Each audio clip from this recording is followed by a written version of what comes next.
আমি এখন একটু ঘুমের ওষুধ নিয়ে ডিসকাস করব। ঘুম কম হলে ওষুধ কখন খাওয়া প্রয়োজন, কখন বন্ধ করা উচিত। যদি একেবারে ঘুম না হয় আর এই ঘুম কমের জন্য রুগীর শারীরিক যদি কন্ডিশন যদি খারাপ হতে থাকে, তখন আমরা ঘুমের ওষুধ দেই। বাট ঘুমের ওষুধ দেওয়ার আগে আমরা কয়েকটা জিনিস আগে চেক করে নিই। নাম্বার 1 হলো রুগীর কোনো আন্ডারলাইন সমস্যা আছে নাকি। অনেক সময় কিছু রুগীর ঘুম হয় বাট এটা রিস্টোরেটিভ স্লিপ অথবা continued sleep or deep restorative sleep, এটা অনেক রুগীদের হয় না। যাদের ওজন একটু বেশি, যাদের নাক ডাকার টেন্ডেন্সি আছে, যাদের নাক ব্লক থাকে অথবা যাদের গলা মোটা থাকে, ওদের অনেক সময় একটা রোগ হয়, আমরা বলি অবস্ট্রাকটিভ স্লিপ অ্যাপনিয়া, যে রোগে হলো ঘুম বারবার ভেঙে যায়। ওদের ঘুমটা অনেক সময় ক্লিয়ার হয় না।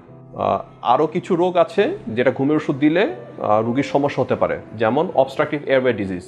এটা একটা হাঁপানি রোগের মতন, যেটা রুগীর শ্বাস নিতে একটু কষ্ট হয় অথবা রক্ততে কার্বন ডাইঅক্সাইডের মাত্রা বেড়ে যায়।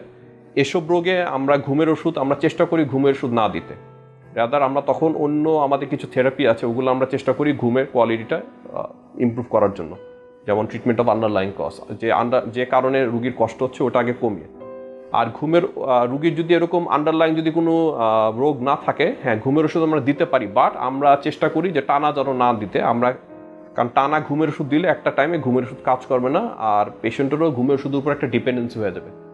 তো আমাদের একটা নির্দিষ্ট একটা নিয়ম আছে যে এই এত মিলিগ্রাম ওষুধ রাতে এতদিন খাওয়া যায় অথবা ব্রেক দেওয়া লাগবে। তো আমরা চেষ্টা করি যত কম ঘুমের ওষুধ দেওয়া যায়, better to avoid unnecessary medication. Diabetes চিকিৎসায় 3D বলে একটি কথা প্রচলিত আছে। এই 3D কি? এই 3D হচ্ছে ডিসিপ্লিন, ড্রাগ এবং ডায়েট।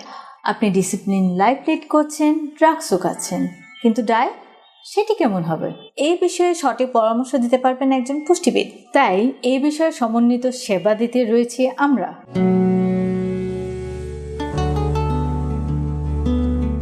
আপনাদের স্বাস্থ্য বিষয়ে সচেতন করার জন্যই আমাদের এই আয়োজন। তাই প্রতিনিয়ত স্বাস্থ্য বিষয়ে বিভিন্ন টিপস পেতে আমাদের চ্যানেলটি সাবস্ক্রাইব করুন এবং বেশি বেশি লাইক ও শেয়ারের মাধ্যমে সবাইকে আমাদের সঙ্গে সংযুক্ত হবার সুযোগ করে দিন।